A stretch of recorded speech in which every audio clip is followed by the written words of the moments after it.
So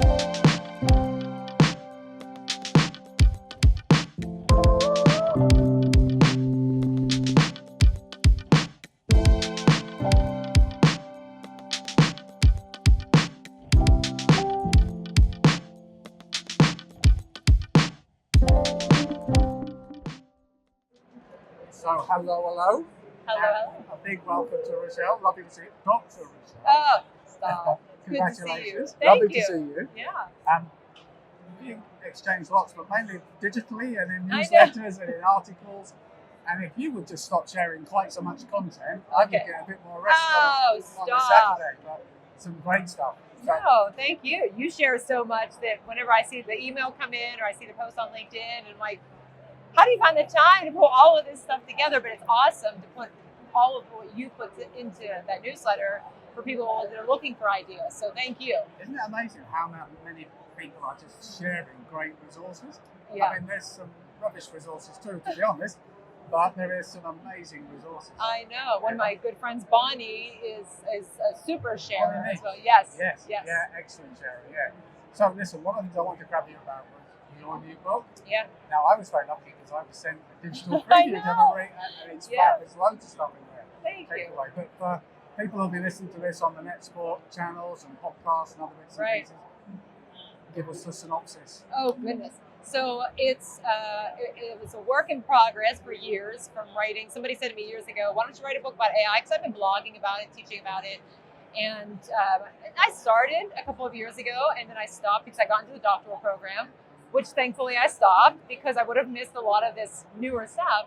But the book, I really wanted to be something that any educator could pick up regardless of what they teach, how long they've been teaching, the content area, that would stay evergreen as much as it could with a rapidly evolving area. Yeah.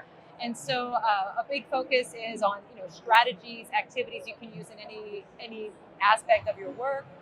There are some tools mentioned in there. I have a big chapter on ethics and how to talk about it.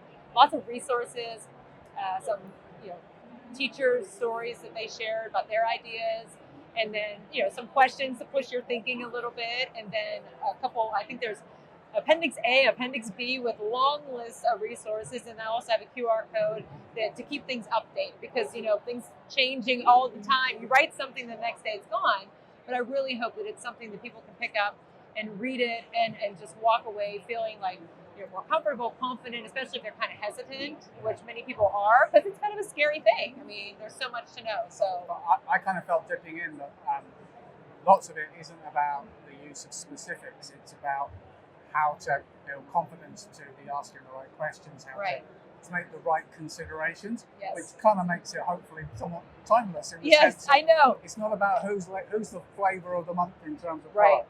I think that's really important. And I also like the fact it's really important to talk about ethics, but you often see conversations about how we tell our learners what not to do, rather than the focus on how to do things safely and with purpose and with understanding. That kind of balance is really important. Yeah, that was super important to me, especially like how you said, like the timeliness and giving ideas that, and for years I was teaching about or presenting on ed tech, and it was always about, hey, here's this tool. But as we know, the tools that we love, they change, they go away. So now I think about like, what is an activity? What is something you could do? Then what's a tool that can help you to facilitate that? And that makes a difference also. But trying to write it so that it's going to, stay relevant and be useful for not just like a week. You want it to be a long-lasting resource for teachers, and hopefully that's what it is. Oh, I think it's definitely going to be one. I mean, it's so hard to know what those first early steps are, and then how to check whether you're using the tool in the most effective way. It's all about impact and purpose.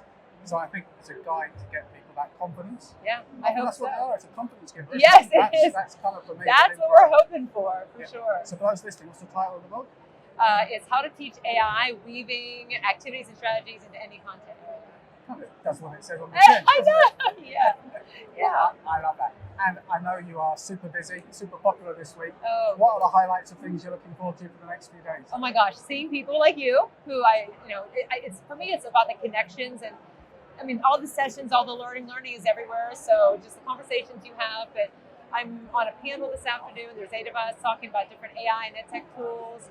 I'll be in the expo in some different areas, and I don't know, just excited to see what's out there and explore what's new and go home and try some new things.